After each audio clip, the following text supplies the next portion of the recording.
देखिए, आप सबको पता है कि जो स्पेशल इंटेंसिव ड्राइव हो रहा है इलेक्शन कमीशन का SIR, जो बिहार में आरंभ हुआ है और जिसको लेकर की एक फ्रस्ट्रेशन का माहौल ऑपोजिशन के अंदर है और खास करके कांग्रेस पार्टी और गांधी परिवार में, उसके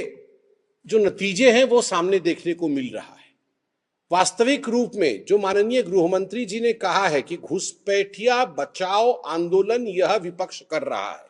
यह जो राहुल गांधी जी की एक यात्रा निकली है घुसपैठिया बचाओ यात्रा, उस यात्रा में स्वाभाविक रूप से भारतीय जनता पार्टी के कार्यकर्ताओं ने और समग्र देशवासियों ने यह माना है कि घुसपैठियों से देश को बचाना है। 15 अगस्त में प्रधानमंत्री श्री नरेंद्र मोदी ने भी कहा है,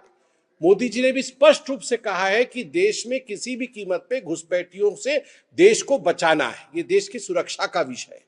मगर आप देखिए किस प्रकार की किलबिलाहट है ऑपोजिशन में। इरफान अंसारी जो कि झारखंड के वरिष्ठ मंत्री हैं, 2 बार के मंत्री हैं, इरफान अंसारी कहते हैं जो घुसपैठियों की बात करेगा, जो बांग्लादेशी कहेगा, उस भारतीय जनता पार्टी की कब्र हम झारखंड में खोद देंगे। सोचिए, देश को जो बचाने की कोशिश करेगा, देश की जो सुरक्षा की बात करेगा, देश में दूसरे घुस ना आए,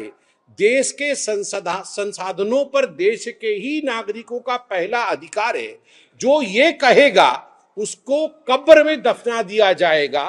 और महिमा मंडन उनका होगा जो कहेंगे बांग्लादेशियों का देश के संसाधनों पर पहला अधिकार है, उनका वो महिमा मंडन करेंगे। दूसरा, केवल इरफान अंसारी ही नहीं, झारखंड से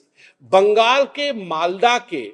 तृणमूल कांग्रेस के जिला अध्यक्ष जिनका नाम अब्दुल रहीम बख्शी है,